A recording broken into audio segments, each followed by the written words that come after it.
السلام علیکم ورحمۃ اللہ وبرکاتہ۔ آپ دیکھ رہے ہیں البدر ٹی وی اور مجھے کہتے ہیں حافظ ابو ہریرہ۔ دوستو اس وقت ایک کتاب سے آپ حضرات کے آگے کچھ احادیث پیش کرنے لگا ہوں جس کا نام ہے فضائل اعمال، جو اس وقت تقریباً لوگوں کے گھروں کے اندر موجود ہوتی ہے، اور اس کا تعلیم کرنا بھی ہر گھر کے اندر ہونا چاہیے۔ تعلیم کا ہونا ہر گھر میں ہو، یہ کتاب بھی، اور اس گھر کے اندر تعلیم بھی ہونی چاہیے، سمجھے نا، کیونکہ اس کے اندر صحابہ کے قصے واقعات بہت زیادہ ہیں۔ اس سے ہمیں بہت ساری چیزیں سیکھنے کو ملتی ہیں۔ تو اس کتاب سے آج میں آپ کو ایک احادیث سنانے لگا ہوں۔ عقائد صحابہ میں سے ہے حضرت ابو ہریرہ رضی اللہ تعالیٰ عنہ کی بھوک میں حالت۔ دوستو جو یہ واقعہ میں پڑھنے لگا ہوں، توجہ سے سننا اس واقعے کو کہ حضرت ابو ہریرہ کی بھوک میں کیا حالت تھی۔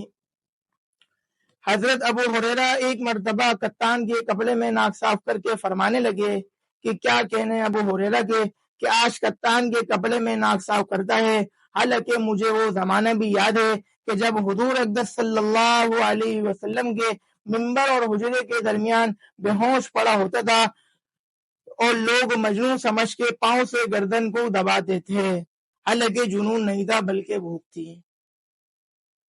فائدے میں شیخ لکھتے ہیں یعنی بھوک کی وجہ سے کہیں کہیں روز کے فاقے ہو جاتے تھے، بے ہوشی ہو جاتی تھی اور لوگ سمجھتے تھے کہ جنون ہو گیا۔ کہتے ہیں کہ اس زمانے میں مجنون کا علاج گردن کو پاؤں سے دبانے سے کیا جاتا تھا۔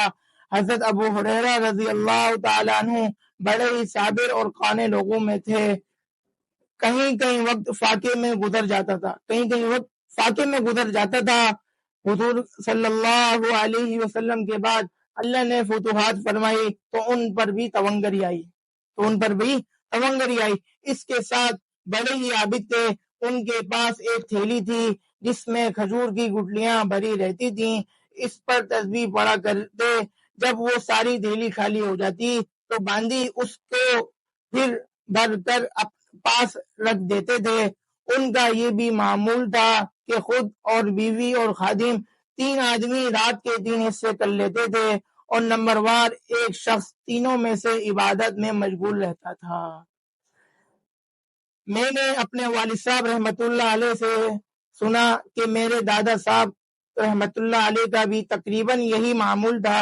رات کو 1 بجے تک والد صاحب مطالعے میں مشغول رہتے۔ 1 بجے دادا صاحب رحمت اللہ علیہ کو تہجد کے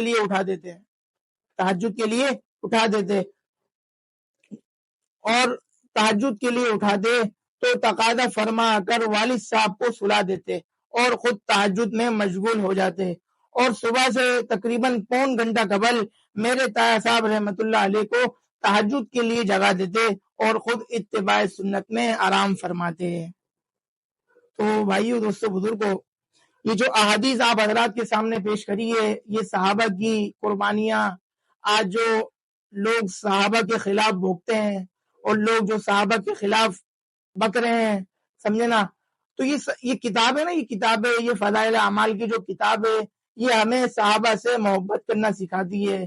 آج ہے نا، آج مسلمان کلمہ تو گوئے کلمہ پڑھ رہا ہے، لیکن اس کو صحابہ کی قربانیاں نہیں پتا، صحابہ کی مشقتیں نہیں پتا، صحابہ کی محنتیں نہیں پتا۔ تو یہ جو کتاب ہے نا، یہ ساری چیزیں بتا رہی ہے کہ صحابہ نے کیا مشقتیں اٹھائی ہیں، کیا محنتیں کری ہیں، سمجھے نا۔ تو آپ اس کتاب کو، اگر جن لوگوں کے پاس نہیں ہے، میں اس کی آپ کو ایک دفعہ تصویر بھی دکھا دیتا ہوں۔ اس کتاب کو لازمی حاصل کر لیں، انشاءاللہ آپ کو اس کتاب سے بہت زیادہ فائدہ ہوگا، ٹھیک ہے نا، انشاءاللہ۔ دعاؤں کی درخواست سے السلام علیکم ورحمۃ اللہ وبرکاتہ۔ جزاکم اللہ خیر۔